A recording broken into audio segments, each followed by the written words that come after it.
Hello student, my name is Meetu and welcome to my channel study with me confidence. तो आज के इस video में हम देखने वाले हैं pre board exam 2021 class 10 subject science. तो चलिए देखते हैं।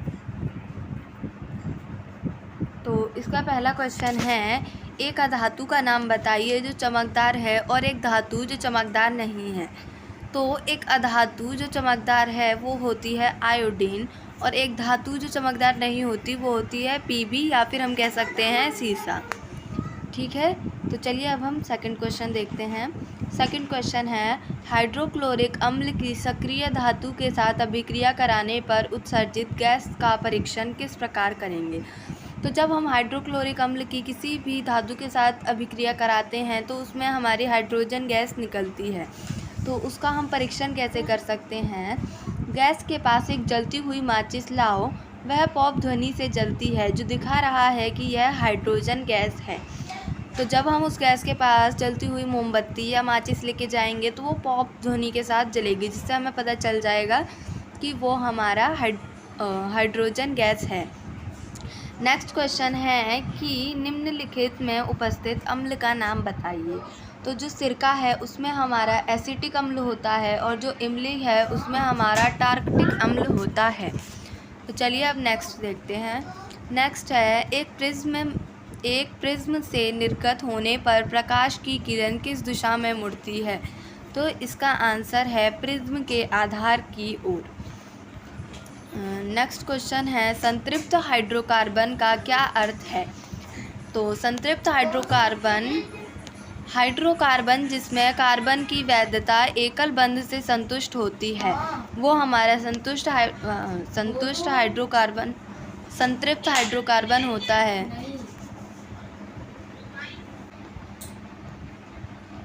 अब नेक्स्ट क्वेश्चन है हमारा, किसी ऐसी प्रकाशीय परिघटना का उदाहरण दीजिए जो प्रकृति में वायुमंडलीय अपवर्तन के कारण होती है। तो इसका आंसर है तारों का टिमटिमाना। अब हम नेक्स्ट देख लेते हैं। अगला है, अवतल दर्पण द्वारा निर्मित प्रतिबिंब की प्रकृति क्या होगी यदि दर्पण द्वारा उत्पन्न आवर्धन +3 है। और हमारा अगला उसमें हमारा एक और दे रखा है, वो है, एक अवतल दर्पण के वक्रता केंद्र से होकर गुजरने वाली प्रकाश की एक किरण उसी मार्ग में परावर्तित क्यों होती है। तो इसका आंसर है, आवर्धन का सकारात्मक संकेत इंगित करता है कि जो हमारी छवि मतलब प्रतिबिंब बना है वो आभासी, सीधा और बड़ा है।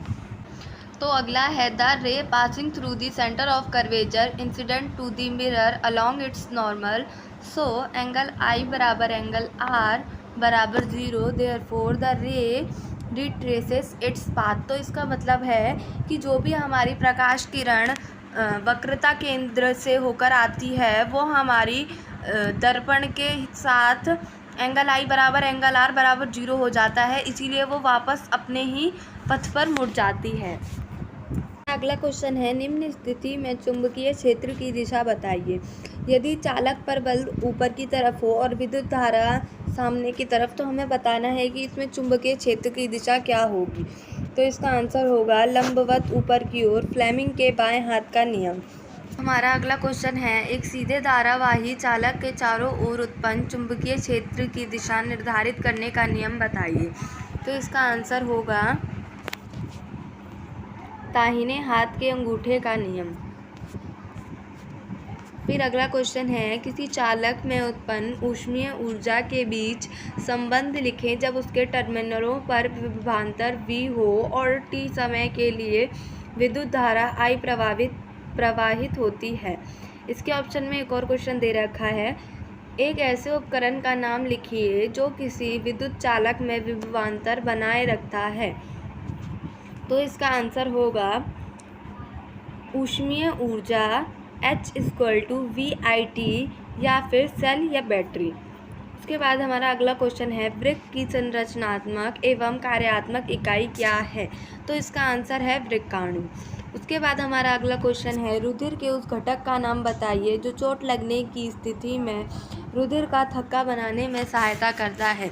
तो इसका आंसर होगा प्लेटलेट्स। उसके बाद हमारा इसके ऑप्शन में एक और क्वेश्चन है, वो है पौधों में उस प्रक्रिया का नाम बताइए जहाँ जल वाष्प के रूप में जल का ह्रास होता है।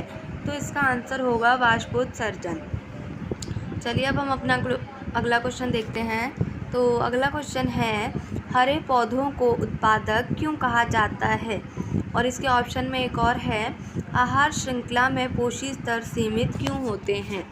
तो इसका आंसर है कि क्योंकि वे सूर्य के प्रकाश की उपस्थिति में प्रकाश संश्लेषण द्वारा भोजन का उत्पादन कर सकते हैं, इसलिए हम हरे पौधों को उत्पादक कहते हैं। उसके बाद अगला क्वेश्चन है अगला का आंसर है क्योंकि एक से अगले पोषक स्तर तक ऊर्जा का नुकसान होता है।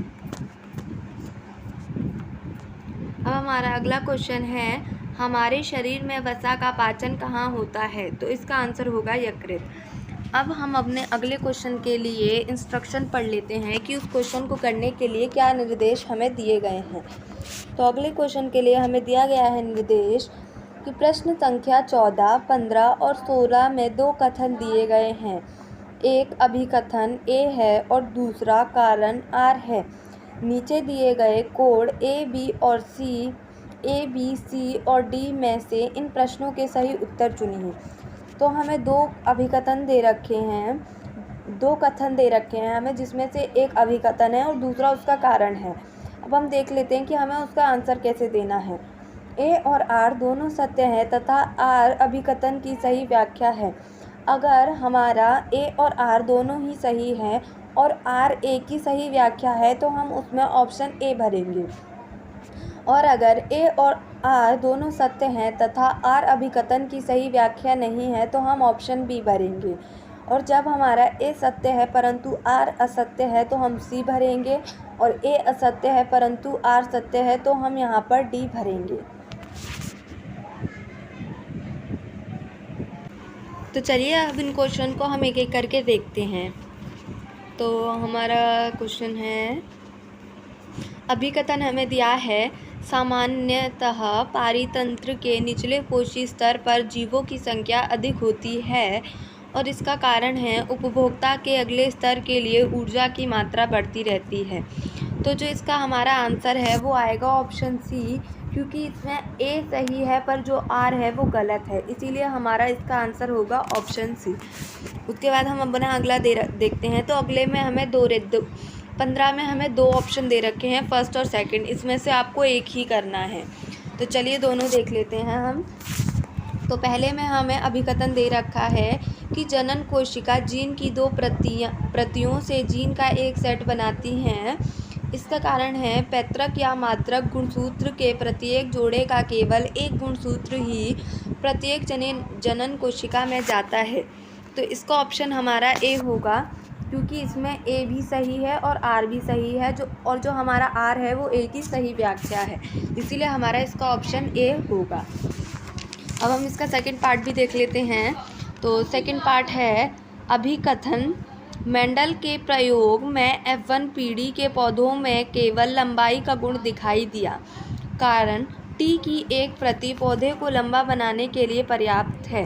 तो इसका भी जो हमारा आंसर है वो ऑप्शन ए वाला होगा, क्योंकि इसमें ए और आर दोनों सही हैं और जो आर है वो ए की सही व्याख्या है।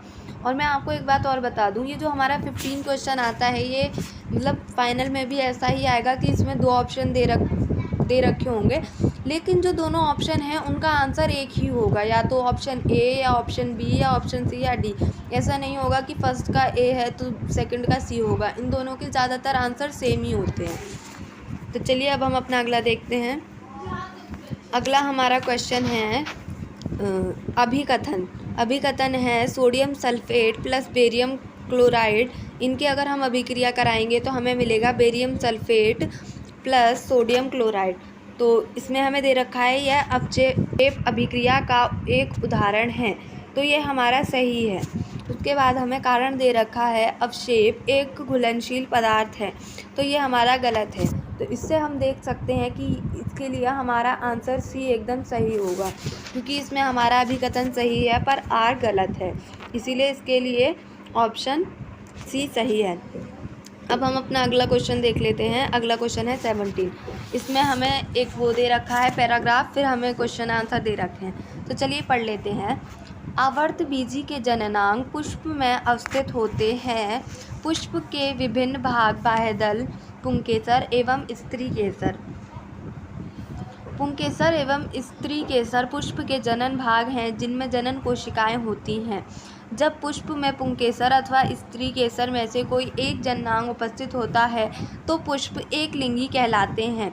जब पुष्प में पुंकेसर एवं स्त्री केसर दोनों उपस्थित होते हैं तो उन्हें उभयलिंगी पुष्प कहते हैं। पुंकेसर नर जननांग है जो परागण बनाते हैं।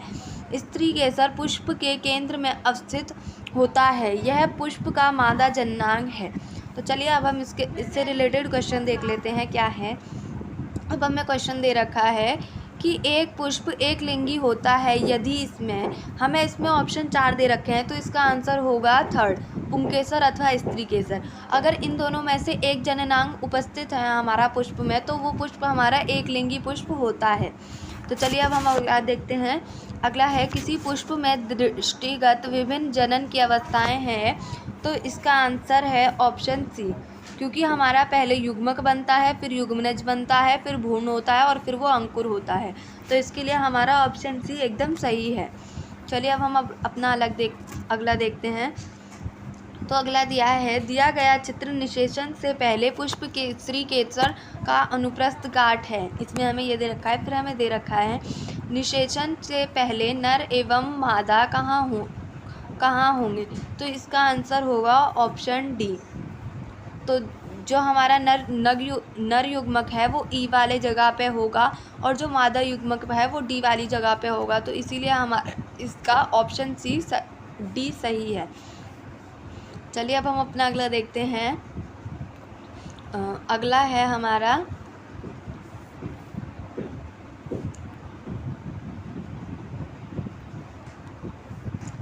दिए गए चित्र ए और बी की तुलना करिए और उत्तर दीजिए कि पुष्प के और मानव मादा जनन अंग के किन भागों में निषेचन क्रिया होती है।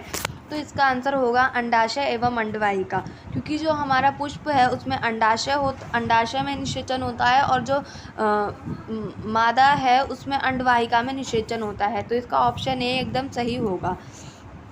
उसके बाद हमारा अगला क्वेश्चन है, दिए गए चित्र में पी, क्यू, आर और एस हैं, तो हमें बताना है पी, क्यू, आर और एस क्या हैं।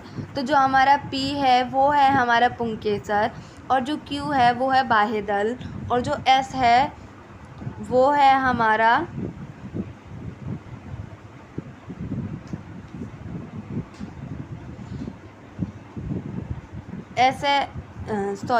पी, क्यू, आर, एस बताना है। तो पी हमारा पुंकेसर है, क्यू हमारा बाह्यदल है, आर हमारा अंडाशय है और एस हमारा वर्तिकाग्र है। तो इसके लिए हमारा ऑप्शन बी एकदम सही हो जाएगा। चलिए अब हम अपना अगला देखते हैं। अगला 18 क्वेश्चन है। इसमें आपको 5 ऑप्शन दे रखे हैं और 5 में से आपको कोई भी 4 प्रश्न का आंसर देना है। तो चलिए पढ़ लेते हैं पहले हम इसे। प्रकाश की जांच पूरी तरह से उसके स्रोत से की जा सकती है। जब प्रकाश एक माध्यम से किसी अन्य माध्यम जैसे हवा, पानी या कांच से गुजरता है तब प्रकाश का कुछ भाग एक विशेष दिशा में विकिरण से पहले माध्यम के कणों द्वारा अवशोषित होता है। इस घटना को प्रकाश का प्रकीर्णन कहा जाता है। प्रकीर्णित प्रकाश की तीव्रता कणों के आकार और प्रकाश की तरंगदैर्घ्य पर निर्भर करती है। कम तरंगदैर्घ्य और उच्च आवृत्ति के कण अधिक प्रकीर्णित होते हैं। तो चलिए अब हम देख लेते हैं क्वेश्चन। तो हमें यहाँ पे क्वेश्चन दे रखा है, यहाँ किस प्राकृतिक परिघटना को दर्शाया गया है। तो ये हमें दर्शाया गया है इंद्रधनुष का बनना। ये हमें बताया गया है कि इंद्रधनुष कैसे बनता है कि जब हमारी ये जो प्रकाश पानी की बूंद होती है, इससे जो सनलाइट होती है वो पहले अपवर्तित होती है, फिर इसका आंतरिक परावर्तन होता है और ये फिर अपवर्तित होती है। तो ऐसे हमारा इंद्रधनुष बनता है। उसके बाद अब हमें पूछा गया है, इस परिघटना के लिए निम्नलिखित में से कौन सी शर्तें आवश्यक हैं। तो इसमें हमारा सूर्य हमारे पीछे होना चाहिए, वर्षा होनी चाहिए और सूर्य मौजूद होना चाहिए। तो इसके लिए ये दोनों ही शर्तें होनी चाहिए, तभी हमारी जो इंद्रधनुष है वो बनता है। तो इसके लिए हमारा ऑप्शन सी सही हो जाएगा, क्योंकि सी में हमें दे रखा है नहीं सॉरी, इसका आंसर हमारा डी होगा, क्योंकि इसके लिए ए और बी दोनों ही ज़रूरी है। तो चलिए अब हम अपना अगला देखते हैं। अगला है 1 और 2 किस रंग का होता है। तो 1 हमारा जो होता है वो होता है रेड मतलब लाल, और जो हमारा 2 होता है वो होता है वॉयलेट, वॉयलेट माने बैंगनी। तो देख लेते हैं हमारा कौन से ऑप्शन में दे रखा है। तो ये हमें किसी ऑप्शन में भी नहीं दे रखा कि रेड और वॉयलेट हो, पर हमें बैंगनी और लाल दे रखा है, तो इसीलिए हम ऑप्शन सी को ही लगाएंगे, वरना क्योंकि इसमें सही ऑप्शन नहीं दे रखा तो हम सी को ही सही मानेंगे। अब हमारा अगला क्वेश्चन है, कांच के प्रिज्म द्वारा श्वेत प्रकाश का परिक्षेपण दर्शाता है। तो इसका आंसर होगा स्पेक्ट्रम, कि जब कांच के प्रिज्म में से हम श्वेत प्रकाश को परिक्षेपण करते हैं तो हमें स्पेक्ट्रम प्राप्त होता है, जो 7 रंगों की एक पट्टी होती है। उसके बाद हमारा अगला है, इस परिघटना के लिए उत्तरदायी है। तो इसका आंसर होगा वायुमंडलीय अपवर्तन और आंतरिक परावर्तन। अब हम अगला देखते हैं। अगला क्वेश्चन है, भारत ने कोविड-19 के प्रसार को नियंत्रित करने के लिए 25 मार्च 2020 से 3 सप्ताह के लिए देशव्यापी तालाबंदी अर्थात लॉकडाउन का आदेश दिया। क्रमिक छूट के साथ लॉकडाउन को कुछ बार बढ़ाया गया है। वाणिज्यिक और औद्योगिक गतिविधियों में कमी के कारण बिजली की मांग पर इसका महत्वपूर्ण प्रभाव पड़ा। अखिल भारतीय बिजली की खपत पिछले सप्ताह के शिखर की तुलना में लॉकडाउन के पहले सप्ताह में 22% कम हो गई। प्रारंभिक लॉकडाउन अवधि में दैनिक बिजली की खपत 2019 की अपेक्षा अपने संबंधित मूल्य से 50 से 30% कम थी। चित्र 1 देखें। दूसरी ओर आवासीय बिजली की खपत लॉकडाउन के दौरान बढ़ी है, क्योंकि लोगों ने घर पर अधिक समय बिताया है। तो चलिए अब हम इससे रिलेटेड क्वेश्चंस देख लेते हैं। तो हमारा क्वेश्चन है, 2019 की तुलना में 2020 में बिजली की खपत में उतार चढ़ाव का संभावित कारण है। तो इसका कारण है, देखो, वाणिज्यिक और औद्योगिक गतिविधियों में कमी थी, ये भी सही है। लोगों ने घर पर अधिक समय बिताया, ये भी सही है। तो भाई इन दोनों के लिए हमें ऑप्शन सी दे रखा है कि ये दोनों सही है, तो हमारा ऑप्शन सी सही हो जाएगा, क्योंकि ये दोनों ही इसका सही कारण है। उसके बाद हम अपना अगला क्वेश्चन देखते हैं। तो अगला क्वेश्चन है, वाट किस भौतिक राशि की एसआई इकाई है। तो इसका आंसर होगा शक्ति। जो वॉट है वो शक्ति का एसआई मात्रक है। हमारा अगला क्वेश्चन है, उपभोक्त बिजली का बिल यूनिट में आता है, जहां 1 यूनिट बराबर होता है 3.6 × 10⁻6 जूल। उसके बाद हमारा अगला क्वेश्चन है, कुल ऊर्जा खपत E = P × T द्वारा परिकलित की जाती है। उसके बाद हमारा अगला क्वेश्चन है, एक 4 किलोवाट इलेक्ट्रिक हीटर एक 220 वॉट शक्ति के स्रोत से जुड़ा है। 2 घंटे में ऊर्जा की मात्रा बताइए। तो इसका आंसर होगा 8 यूनिट। उसके बाद हम अपना अगला क्वेश्चन देखते हैं। अगला है, निम्नलिखित को पढ़िए, और इसमें भी आपको 5 ऑप्शन दे रखे हैं, जिनमें से आपको किसी 4 का आंसर देना है। तो ये पढ़ लीजिएगा, मैं आपको आंसर बता देती हूँ। इसमें हमें दे रखा है pH स्केल सूचक है, तो इसका आ जाएगा हाइड्रोजन की सांद्रता का। उसके बाद हमें दिया है कि कोई भी पदार्थ अम्लीय होता है जब उसका pH मान निम्नलिखित परास में होता है। तो इसका आंसर होगा सी, 1 से 7। इसके बाद हम अगला देखते हैं, वर्षा के जल का pH मान होता है, तो इसका आंसर होता है लगभग 6.5। उसके बाद है, कठोर जल का pH मान होता है, तो इसका आंसर है इसका आंसर है सी। तो हमारा जो कठोर जल है उसका pH मान होता है 8.5 से बड़ा। तो अब हमारा अगला क्वेश्चन है, कुछ समान द्रव्यों का pH मान, ये हमें दे रखा है, इनका pH मान दे रखा है, और हमें पूछा गया है इनमें से कौन सा द्रव सबसे अधिक अम्लीय है। तो जिसका pH मान सबसे कम होता है वही सबसे ज़्यादा अम्लीय होता है। तो यहाँ पर हमारा सबसे कम pH मान सिरका का है, तो इसका सही आंसर हमारा सिरका हो जाएगा, जो कि हमारा सबसे अम्लीय है। अब हम देखते हैं अपना क्वेश्चन नंबर 21। तो हमें क्वेश्चन नंबर 21 में 2 पार्ट दे रखे हैं। तो हम देखते हैं पहला पार्ट। पहले पार्ट में दो क्वेश्चन दे रखे हैं। प्रकाश संश्लेषण की प्रक्रिया के लिए संतुलित रासायनिक समीकरण लिखिए। तो इसके आंसर आप यहाँ देख सकते हैं। तो इसका रासायनिक समीकरण है 6 carbon dioxide plus 12 water molecule, chlorophyll सूर्य का प्रकाश, तो ये हमारा बनाता है glucose, 6 oxygen plus 6 water molecule. उसके बाद हमारा नेक्स्ट क्वेश्चन है मरुस्थलीय पौधों में प्रकाश संश्लेषण किस प्रकार होता है।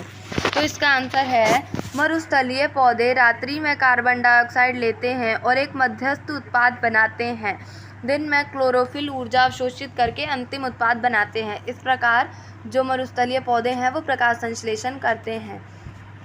उसके बाद हम अगला क्वेश्चन देखते हैं। अगला क्वेश्चन है मांसाहारियों की तुलना में शाकाहारियों की शुद्धांत अधिक लंबी क्यों होती है। तो इसका आंसर है विभिन्न जंतुओं में शुद्धांत की लंबाई उनके भोजन के प्रकार के अनुसार अलग अलग होती है। घास खाने वाले शाकाहारी का सेल्यूलोज पचाने के लिए लंबी शुद्धांत की आवश्यकता होती है। मांस का पाचन सरल है, अतः बाघ जैसे मांसाहारी की शुद्धांत छोटी होती है। उसके बाद है हमारा कार्बन डाइऑक्साइड जिसका सूत्र CO2 है, इसकी इलेक्ट्रॉन बिंदु संरचना क्या होगी, या फिर एथीन अणु की इलेक्ट्रॉन बिंदु संरचना दर्शाइए। तो इसका आंसर आप देख लीजिए कैसे बनेगा। तो ऐसे बनेगा हमारा,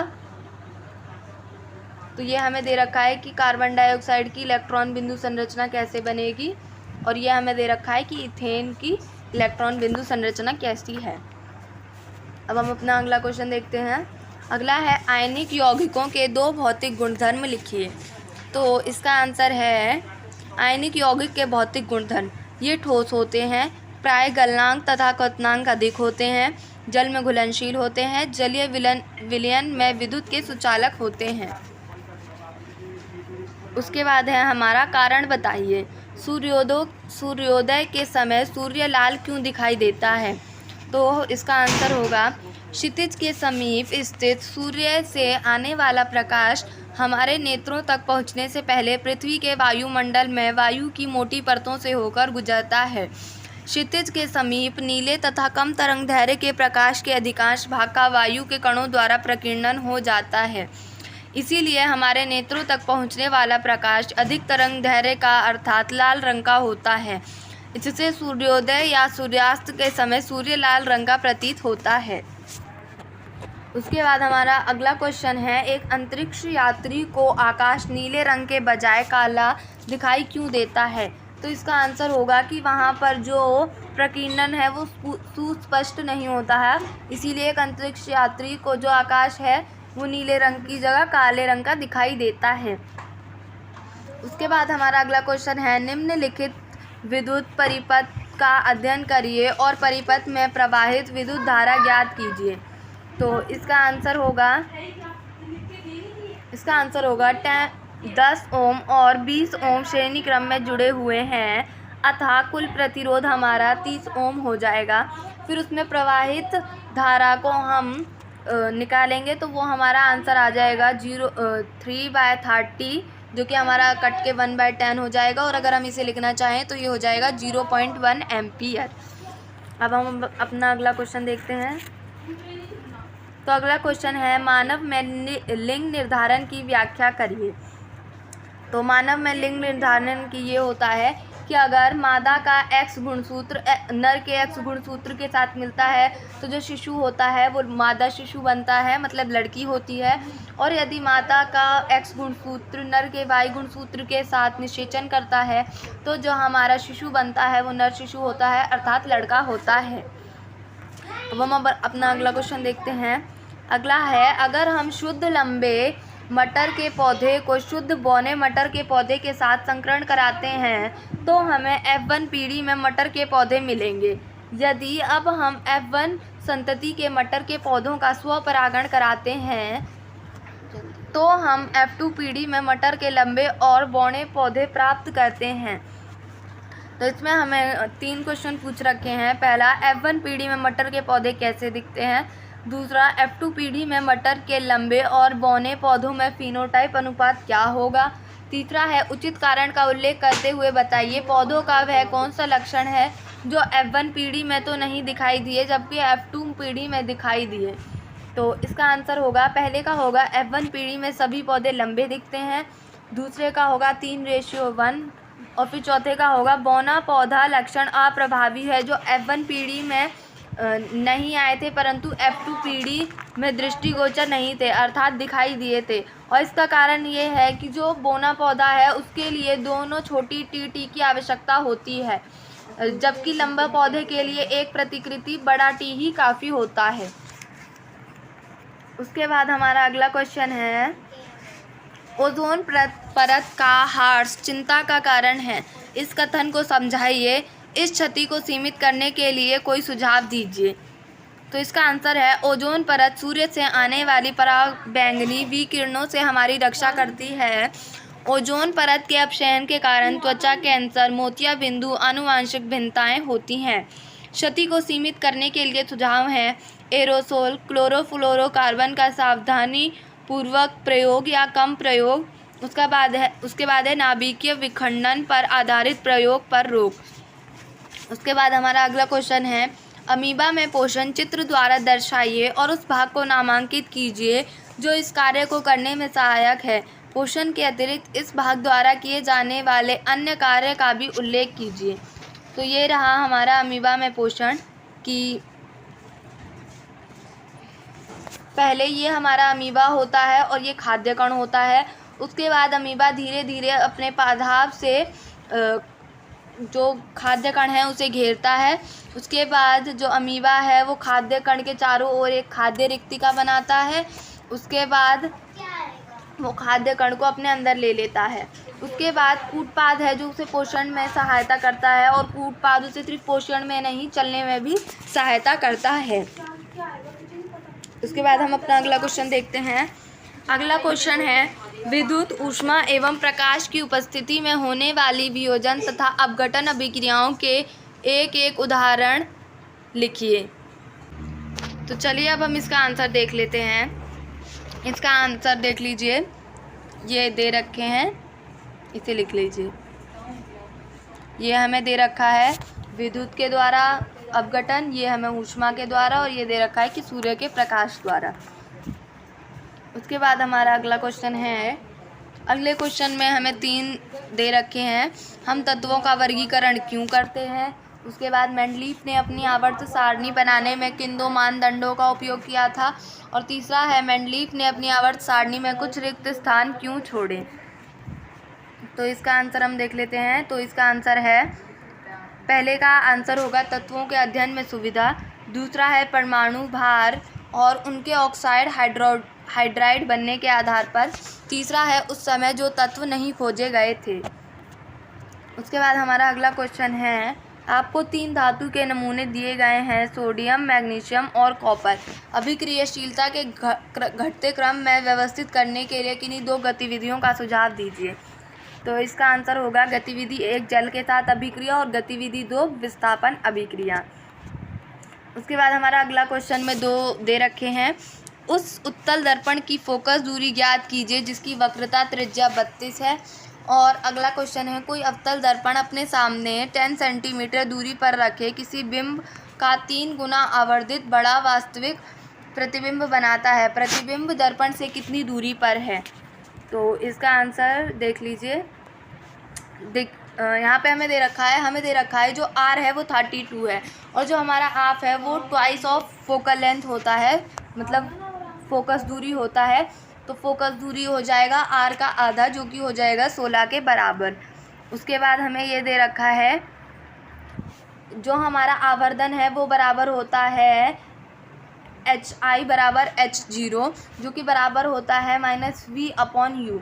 तो हमें आवर्धन दे रखा है 3 और U दे रखा है 10। तो हमारा जो -V है वो आ जाएगा 30 के बराबर, और जो V है वो आ जाएगा -30 सेंटीमीटर के बराबर। उसके बाद हमारा अगला क्वेश्चन है, क्षार जो जल में अत्यधिक घुलनशील है क्या कहलाते हैं, एक उदाहरण दीजिए। तो इसका आंसर होगा क्षारक। क्षारक जो जल में अत्यधिक घुलनशील होते हैं क्या कहलाते हैं। तो इसका आंसर हो जाएगा कि क्षारक जो जल में घुलनशील होते हैं उन्हें हम क्षार कहते हैं, और इसका उदाहरण है सोडियम हाइड्रोक्साइड। उसके बाद दूसरा हमें दे रखा है, दंतशय पीएच से किस प्रकार संबंधित है, इसकी रोकथाम कैसे की जा सकती है? तो इसका आंसर है मुंह के पीएच का मान 5.5 से कम होने पर दांतों का क्षय आरंभ हो जाता है। क्षारकीय दंतमंजन का उपयोग करने से अम्ल की आधिक्य मात्रा को उदासीन किया जा सकता है। उसके बाद हमारा अगला क्वेश्चन है, मधुमक्खी के डंक से दर्द और जलन क्यों होती है? डंक वाले हिस्से पर बेकिंग सोडा रगड़ने से आराम मिलता है, कैसे?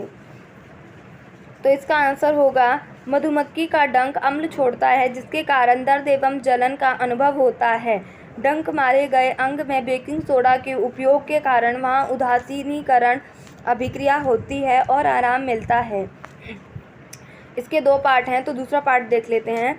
दूसरा पार्ट है, एक सफ़ेद रंग का पाउडर जिसका उपयोग डॉक्टर द्वारा टूटी हड्डी जोड़ने के लिए किया जाता है। तो इसमें हमें पूछा गया है उस पाउडर का रासायनिक नाम और सूत्र लिखिए। उसके बाद अगला है, जब इस सफ़ेद पाउडर को पानी के साथ मिलाया जाता है तो एक कठोर ठोस प्राप्त होता है। इस परिवर्तन के लिए संतुलित रासायनिक समीकरण लिखिए। तो इसका आंसर होगा कैल्शियम सल्फेट अर्ध हाइड्रेट। ये रहा उसका रासायनिक सूत्र और उसमें जब जल मिलाया जाता है तो उसके लिए ये रहा हमारा एक संतुलित रासायनिक समीकरण। इसके ऑप्शन में हमें एक और क्वेश्चन दे रखा है, तो चलिए हम उसे भी देख लेते हैं। तो ये क्वेश्चन है, निम्नलिखित कथनों के कारण स्पष्ट कीजिए।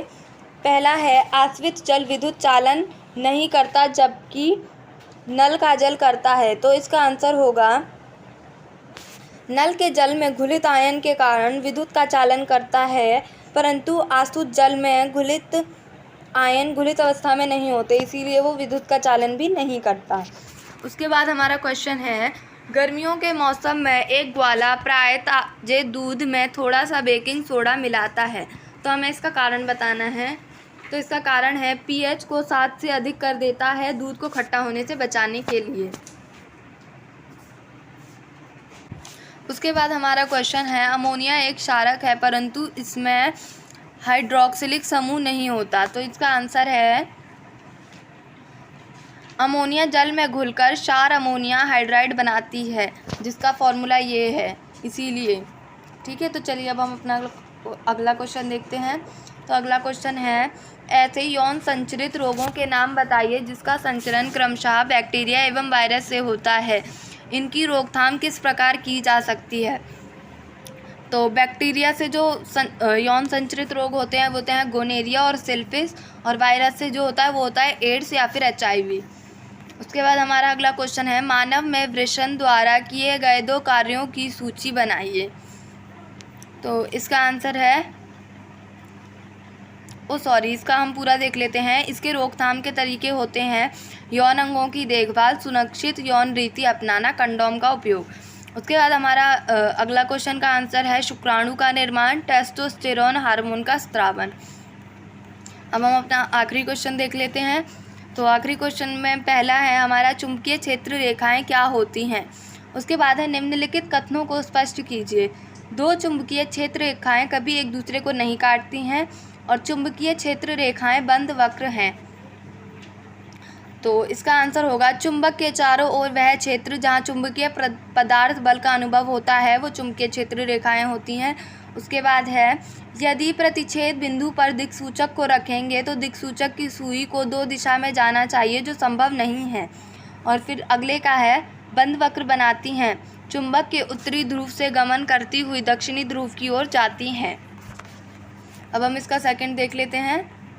सेकंड है, किसी धारावाहिक चालक की चुंबकीय क्षेत्र की दिशा का पता लगाने के लिए नियम बताइए। तो इसका आंसर होगा दक्षिण हस्त अंगुष्ठ नियम। उसके बाद हमारा अगला क्वेश्चन है, 2 गोलाकार कुंडलियों A और B को एक दूसरे के निकट रखा जाता है। यदि कुंडली A में विद्युत धारा को बदला जाता है तो क्या कुछ धारा कुंडली B में प्रेरित होगी? कारण बताइए। तो इसका आंसर होगा कि हाँ, प्रेरित धारा के कारण कुछ धारा जो है वो कुंडली B में भी प्रेरित होगी। उसके बाद हमें इसके ऑप्शन में और क्वेश्चन दे रखा है, तो चलिए उसका आंसर भी देख लेते हैं। तो पहला है, सीधे धारावाहिक चालक को चुंबकीय क्षेत्र रेखाओं का पैटर्न बनाइए।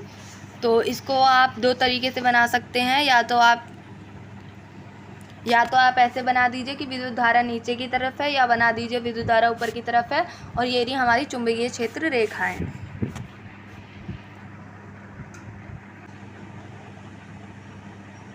हमारा अगला क्वेश्चन है, एक चुंबकीय क्षेत्र में धारावाहिक चालक द्वारा किस स्थिति में अधिकतम बल का अनुभव किया जाता है? तो इसका आंसर होगा 90 डिग्री समकोण लंबवत एक दूसरे के। जब वो होगा तब हमें सबसे ज़्यादा बल का अनुभव होगा। उसके बाद हमारा क्वेश्चन है, एक प्रोटॉन की किरण किसी चुंबकीय क्षेत्र की दिशा में आगे बढ़ रही है, प्रोटॉन किरण पर कौन सा बल कार्यरत है? तो इसका आंसर होगा कोई बल का अनुभव नहीं होगा, शून्य होगा, क्योंकि प्रोटॉन विद्युत धारा की दिशा में प्रवाहित होते हैं और जो चुंबकीय क्षेत्र की दिशा है वो भी सेम होती है, इसलिए किसी भी बल का अनुभव नहीं होगा।